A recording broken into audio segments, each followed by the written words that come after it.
So the next series of videos, I believe this is going to be 2 parts, is showing you how I built this. And this is basically an extremely decorative vent cover for a vent coming off of a stove. If you watch the channel, you know I remodeled a room in my parents' house, which is essentially payment for using their garage as my shop. And one of the last things I had to do was, since I raised the ceiling, there was a much bigger piece of the stove vent pipe that goes out the ceiling and the back exposed. Before it was a pretty small little section that was just covered with a basic wooden box. So I kind of designed this as an extremely ornate piece to put over it. Because it's such a large surface area, you weren't going to be able to just cover it with something simple because it would stick out like a sore thumb. So kind of running with the ideal of it being a visible marker in the room, I decided to kind of draw attention to it rather than hide the piece. This isn't done. I'm planning on turning this into a light as well, but so that will be in the second part of the series. But mostly on this channel, I make furniture for other people, so it's always nice to kind of make and design something, not for myself, it's not my house, but in a style that I like.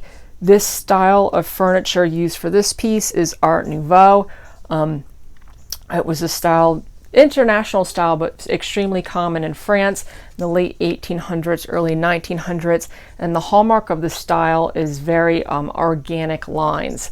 So that's kind of where I was going with this. And like I said, it's not completely done, but the bulk of the work on this is complete. So the hardest part of this build was really building the initial frame in order to cover the piece. So I started by using a piece of poster board to get the rough size. I just brought it into the room and the angle of the ceiling, which isn't perfectly accurate just because this is an older house, so nothing's square, but it fits in the space now pretty well. And that was the rough shape I got for the front of this. Now this is going to touch a ceiling as well as 2 walls, and then I also have to have it butted out away from the wall. So getting all these measurements fairly accurate was super important so that it fit the room without any big gaps in the piece. So whenever I have to do something like that, I highly recommend making some templates out of poster board or paper, whatever you have lying around, to make sure it will fit before cutting into your stock. But you can see my pattern worked pretty well, and then I'm just roughing out that piece. This is red oak. I always have red oak in the shop because I bought it in bulk about a year ago, and I had enough of it already kind of jointed on one edge that I could just glue 2 pieces together. I don't show that in the video, but that's basically what this is. Some rough sawn red oak glued together. I could use my crosscut sled to cut that angle. So then this is going to be butted off the wall. I believe it was about 9 inches. So I have this setting on top of my poster board. I didn't want it to be a box. I wanted the edges to be angled so it fit the space a little bit more and it didn't look so boxy, which would also fit the final design. So you could see what I'm doing is I'm measuring coming in on the piece, and then I'm going to put some angled pieces around the entire edge. So I just have it propped up with some 2x6s, and I could get the angle just using some key stock I have laying around the stock, put this key stock on the edge of the poster board, and then lined it up where I wanted the wood to meet at my piece, and you could see that's the angle I had, and then I could cut that angle using my miter gauge. This miter gauge is the stock miter gauge that came with the piece, so sometimes little bits of it get stuck in the track, so that's what that was. After that I was able to cut it pretty easily. I'm doing the exact same thing on this back side. You can see the initial angle is drawn on the wrong edge, so I just use a bevel gauge to get that angle and then transfer it to the back side. I could transfer the bevel gauge angle to the table saw, and that's how I got the perfect angles. And like I said, I could cut this. Now this piece is a straightaway and the bottom's a straightaway, so I could easily cut this with the fence. The edges of this I wanted to have a curve. Like I said, I'm avoiding square angles on this piece, so that's where the difficulty-ness of this comes into play. And that angle's undercut just so because it's easier to attach the pieces you'll see me make if that angle's undercut. and these are basically the two angles I'm working with. So now this is going to be much smaller. So then to draw out the angles on the bottom piece, all I did was segment it up into 4 quadrants and just make some marks and connect those angles. This doesn't have to be perfect, I just didn't want this bottom section to be square. So the original angle I cut on the edge is going to be the exact same angle I'm using on this, so I could just use the angle gauge on my miter gauge to adjust it, and I'm going to creep up on these. Now these can be a little bit tough to cut on the table saw with the miter gauge because you'll see it wants to move around on me a little bit, but I was able to just make some incremental changes and get those rough bevels cut. This bottom part isn't as important because this is just meeting the bottom of the wall.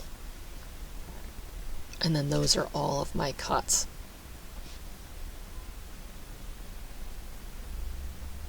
That last one's just the last one I had to do, but the entire piece now has all those angles. So then I just made basically a story pole of sorts, which was the 2 angles I needed for the piece, because the angle that hits the wall is a little different than the angle that hits the piece.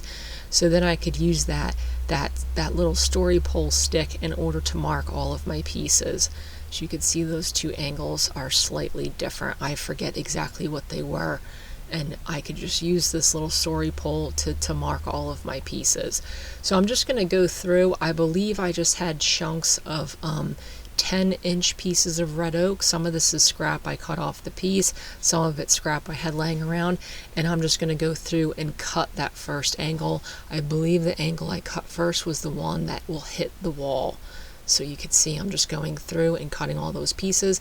This is not the safest way to make this cut. The safest way to make this cut is to use a miter gauge with a stop, but I've been using the table saw long enough to feel comfortable making this sort of cut where the stock is wider than it is longer. And then you can see I'm using that story pole. So now all of these will be uniform size because the length of these as well as the angles is uniform all the way around. And then you could see how all of those will fit. And then with all these chunks, I could just start attaching them. So in order to do that, the first chunk was the easiest because the whole thing's straight. So I just propped it up and I pre-drilled some holes and I put some screws in it. I will later change these out with dowels. I don't think I filmed that, but in order to build this in one afternoon, I used screws because they act as clamps and I can move on to the next piece. Then after that's where it starts to get a little more complicated because you have to cut an angle into the piece, and then on most of these, once you have the angle cut, you have to cut a compound angle on top of that so that this wraps around the piece. So you can see I made little tick marks on the original, and I'm just taking those tick marks and transferring them up to the top, and that will be the angle. So you can see the first one's not a big deal because it's flat, but this one I need to cut that angle on all of my edges going forward. So I just used the table saw to do that, but then you could see I had to compound the angle with a hand plane in order for it to mate with the existing surface. I also marked all of these top because the angle is so close. I didn't want to get confused with mounting top and bottoms. So you can see with that compound angle on the edge, it fits in there nicely. I could put glue on this, brad it into place, and then move around the piece. This is not one of those things where you want to cut all your pieces and then try and glue it together. They won't match up. So then just going through this a little bit slower, you could see the angle I'm cutting in order for these two surfaces to mate. I have the little tick mark and I can transfer that up the piece with a straight edge. Any straight edge will do. And then I could just cut that angle on my crosscut sled. As long as you have a wedge in the back holding it against the fence, that angle is pretty safe to cut. Now the angle will meet at those two surfaces, but you can see then you have to make it a compound angle so it meets for the whole thing. So for this, once again, I just use a straight edge on the top in order to fill that gap. This is just a scrap piece of 3/4 inch plywood I had laying around, so it's flush against the piece that's already screwed into the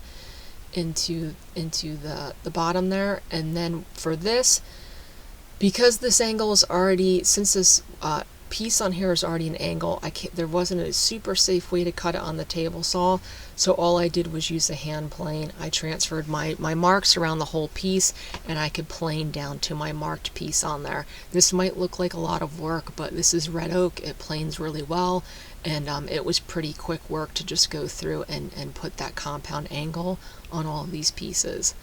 And then this still needs a little bit of cleanup, but that's basically what you're looking for. So before I can screw that one in, I have to cut the angle on this edge. On this edge, I don't do a compound. It'd be a little difficult to do that. So on one edge, I just cut the straight angle, and then on the mating surface, you'll be cutting an angle and a compound as well. So this is a little bit of information to try and describe, so I hope a lot of this makes sense. And then as you can see, I'm just going around the piece. As my angles get more severe, I'm using thicker and thicker straight edges in order to line up the point with the piece. I can just transfer everything on there, cut that initial angle, compound it, and then screw it to the surface.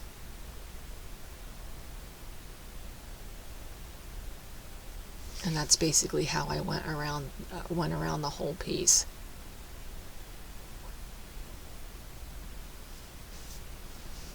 So that is what the duct looks like, the hole that's left there. You could see I put a vertical piece right at the top there so it can mate flush with the wall. And then this is what that box looks like in place. It needs to be pushed up against the ceiling just a little bit, but it was pretty heavy at this point. I just kind of propped it in place to see what it will look like. So you can see how it has a nice curve, kind of tapers out to that angle so it doesn't look like a huge box-like structure in the room. So then all I'm going to do, because I'm going to be drawing a design on this, is I'm just going to clean up the surface with the belt sander. There's also a little bit of a difference in the dimension because I didn't plane these boards down, but this cleans up pretty easy with the belt sander. And then the next video, this is a preview for the next video of the design I drew on the piece. And the next video will detail cutting all this out and forming and shaping it. And at the current moment, where I'm at is I decided to stain this. I don't love the look of clear coated red oak. I don't mind it on white oak. It's not my favorite on red oak. It was a little too stark in the room, so I put a very, very light brown stain on the piece, which also antiques it a little bit, and it fits in a little bit nicer. So basically this is kind of where I'm at.